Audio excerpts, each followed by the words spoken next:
Hello and welcome to another Play Better Chess video. So today I have a game, or I'll show you a game featuring Harry Nelson Pillsbury, where he defeats former world chess champion, the first official world chess champion, Wilhelm Steinitz. So Pillsbury was born in 1872 and he died at the age of 33 in 1906, so he died pretty young. I believe he had some type of illness that ended his life early. He was born in Somerville, Massachusetts, in the United States, and he was, a great player. Apparently, his estimated rating was about 2630, so he would be a grandmaster if he played today. And the game I will show you features him at 20 years old playing Wilhelm Steinitz. So let's take a look at this game. I will pull up the analysis, a game review here, and it looks like Pillsbury played at 79% versus 73% by the world champion Wilhelm Steinitz. A brilliant move by Pillsbury and one great move. And also for the bad moves, he had 6 inaccuracies compared to 5 against the world chess champion. But the world champion had 7 mistakes. Pillsbury only had 4 and 2 missed opportunities. So let's see what we can learn from this game to help us play better chess.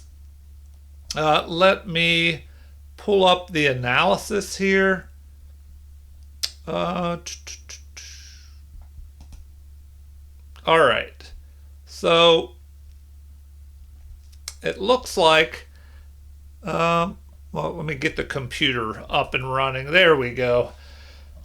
Okay, so Steinitz had the white pieces. He's playing against Pillsbury with black. And we have e4 by Steinitz attacking right out of the opening.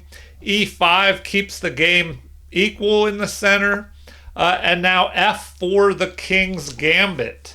So if you're not familiar with the King's Gambit, it's kind of similar to the Queen's Gambit, I guess, but maybe more attacking. The Queen's Gambit tends to be a little bit more strategic.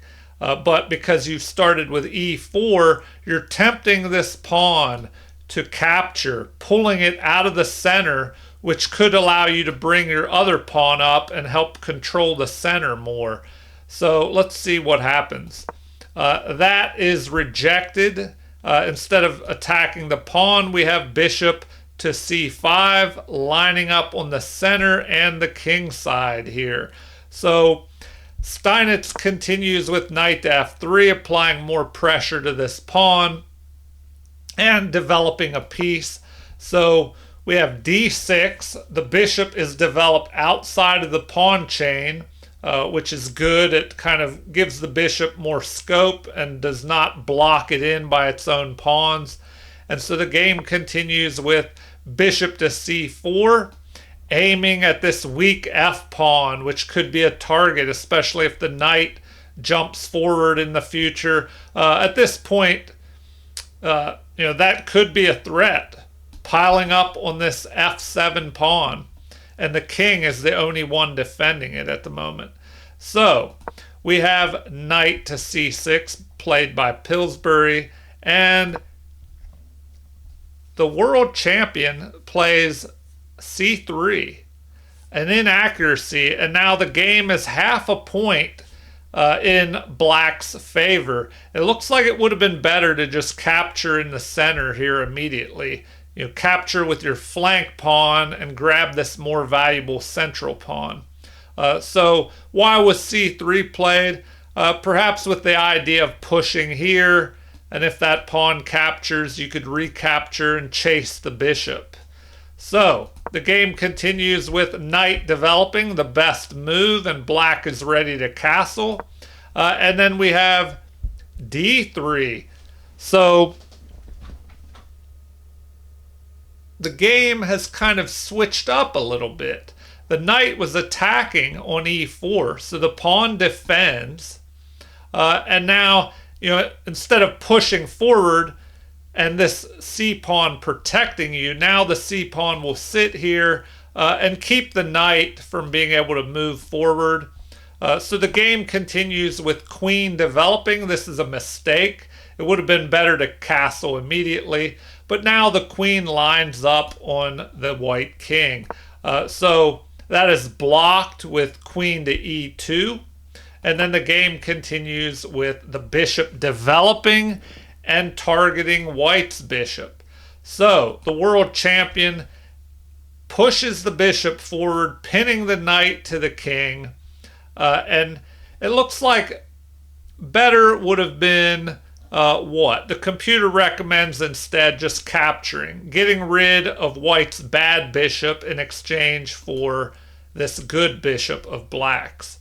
All right. The bishop drops back, breaking the pin, and the game continues with the bishop dropping back. And from here it can reposition to this square or even here to help fortify the center and aim up at the king side. So the game continues with castling and inaccuracy, and now white has a slight edge here. It looks like it would have been better to castle in the opposite direction on the queen side. So the bishop drops back, fortifying the center, but this is kind of a passive move, blocking your bishop in behind these pawns here. Looks like f5, gaining more space would have been better. So the game continues with rook centralizing, a mistake, and the game jumps back in white's favor here. It looks like b5, gaining space on the queen side, is recommended by the computer. So the game continues with the f5 move, but now the computer recommends capturing in the center. So it's very interesting how each move changes the position, and a move that would have been good before, after one move changes the position, now that previous move is not as good anymore. So you have to kind of reevaluate after every move is made to see what has changed on the in the position. All right, so d5 is being played, gaining more space in the center, attacking, and so we continue with bishop developing, pinning the knight to the queen, but this is an inaccuracy. White still has an edge, but it's only a slight edge. b4, chasing the bishop, would have been better. So the game continues with an attack in the center. Now this is a good strategy. White's king is still sitting in the center, although, well, the king cannot castle because of this bishop here.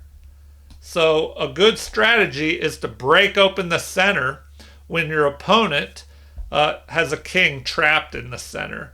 So here we go. Recapture, and now the game is about even. A slight edge. Well, now after this move, a bigger edge to the world champion. Knight to b8 was a mistake. Looks like b5 would have been better. Pushing the bishop forward, or excuse me, pushing the pawn forward. And I don't know, I guess if the queen would have tried to capture that pawn, then there could have been a discovered attack with this bishop. But anyway, the best move is played. Knight to d2, getting the other knight off the back rank. And the game continues with this b5 move finally being played here. Maybe with the intention of pushing forward, trying to break these pawns up and open things on the queen side. Also, if you push forward and white captures the pawn, the bishop could end up here, pinning the knight to the king. So the game continues with knight to b3, attacking the bishop. Another mistake in the game, just castling to the queen side. Getting that king to safety would have been much better. So bishop retreats, and finally the king castles, the best move. This centralizes the rook on an open file. That's almost always good for the rooks. The king can march over here to b1 and remain a little bit safer here on the queen side. But we do have opposite side castling in this game, and that can lead to some pretty crazy complications, because when you castle on opposite sides, it's usually a good idea to throw the pawns forward with a pawn storm, which it looks like Pillsbury wastes no time in launching his pawns forward, trying to start attacking over here on the queen side, and then he can funnel his pieces in behind those pawns. But the computer says this was a mistake, that bishop to c6 here would have been better, piling up on this central pawn, perhaps. All right, so the game continues with rook to d2, a mistake. So quite a few mistakes in this game. You'll see that more in the old master games. They play a little more dangerously, and that can lead to more mistakes, but also more attacking and tactics. Also they didn't have the help of computers to kind of analyze their games, and they kind of had to figure out more with their own brain power. So, rook to d2, a mistake. Apparently, the computer says rook to d5 is best. Oh, because the knight is pinned by the queen, knight is pinned by this bishop to the queen, and so the knight could not capture. And rook to d5 would centralize the rook, threaten to capture here on e5 and target the queen. That could have been a dangerous move. Game continues with a great move by Pillsbury here. Continuing his pawn storm, chasing the knight. The knight drops back, and now we have a3, trying to continue the attack. Computer says this is an inaccuracy, but Pillsbury with the black pieces is ahead now. Apparently c5, bringing another pawn forward in this pawn storm would have been better. So b3 is played, a mistake, but this tries to keep things closed. That way the queen side is not broken open, which could lead to future attacks. But apparently rook at h to d1, centralizing the rooks and doubling them on the open file would have been better. So, this should have been played. All right, continuing on, the queen tries to centralize. This is a missed opportunity. b4 would have been better. If this pawn pushes forward, attacking, that would help open things up on the king here. But the queen is lining up on the opponent's king here. And now we have the rook moving forward, protecting this pawn, which the queen is also attacking. Bishop centralizes a little bit more, unleashing a discovered attack. The rooks are countering one another. So bishop retreats, attacking the queen. And now we have queen dropping back. So an exchange of bishops here, but this is a mistake. Apparently it would have been better to exchange rooks. So after capture, now this just opens the file. We have a half open file that could be used by rooks to attack the king here. So the game continues with the rooks doubling, a mistake. Once again, it would have been better to just capture here. So capture, bishop captures, and that is best, targeting this pawn. So now we have queen moving forward, an inaccuracy. Apparently b4 would have been better once again, but the queen lines up on the king and attacks the undefended pawn. So king moves forward to protect this pawn, but another mistake, and this looks like it's pretty much a losing mistake here. King to c2. Looks like queen to b1, or excuse me, e1 would have been better, protecting that pawn. So now the best move is found here by Pillsbury. He moves his knight to the edge of the board, and that's usually a bad idea, but there's always exceptions to the general rules of chess.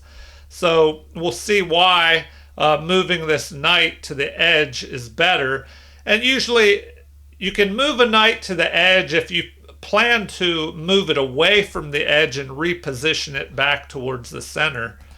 So the king drops back, and now this pawn is unprotected here, so that's not looking too great. Instead of capturing, which, that would have been the best move, but perhaps Pillsbury was thinking there was a trap by the world champion. Instead, rook to d8 is played, and this is a missed opportunity. Bishop drops back. Discovered attack here. So what now? It looks like knight to c2 would have been a better move. Interesting. Because knight to c2 would target this pawn. So if the queen would capture here, the knight could capture this a3 pawn. So the game continues with rooks being exchanged, and now Pillsbury grabs this and threatens a mate in 1 here. So the queen moves over to defend that, but apparently the world champion is just losing at this point. So the game continued with knight to b4, and this is an excellent move, but the computer actually likes b4 a little bit better. So the game continues with queen capturing, the best move in the position. But now this allows a brilliant move to be played by Pillsbury. So he attacks, and this is where the game ended, because the queen is temporarily sacrificed. And the world champion resigned here because the only option would be to capture, and then that would lead to a fork here. So fork, king to b2, knight captures, and then after king captures, what do we have next here? It looks like bishop captures, and Pillsbury would have the extra bishop here. And then as far as pawns, now he's ahead of pawn on the king side. And it looks like, if the king would try and move up here and attack this unprotected pawn, the bishop could move here and defend, or even drop back and defend. But it's not looking good for the world champion, Wilhelm Steinitz. And this is where the game ended. So I hope you enjoyed that. There were quite a bit of inaccuracies and mistakes. So that's something you'll see a little bit more of from the past masters, but not always. There are some great games where both players play at a high accuracy level. And Wilhelm Steinitz was known to drink sometimes while he was playing, so maybe he was a little bit drunk in this encounter. So, or maybe both players were doing some drinking.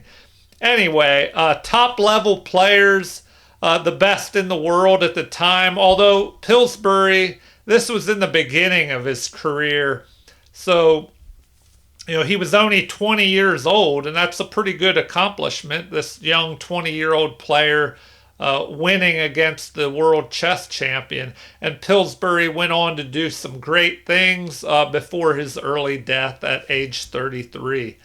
All right, well, feel free to leave any comments. Like and subscribe to support the channel if you haven't already. Thank you for watching, and have a super chess day.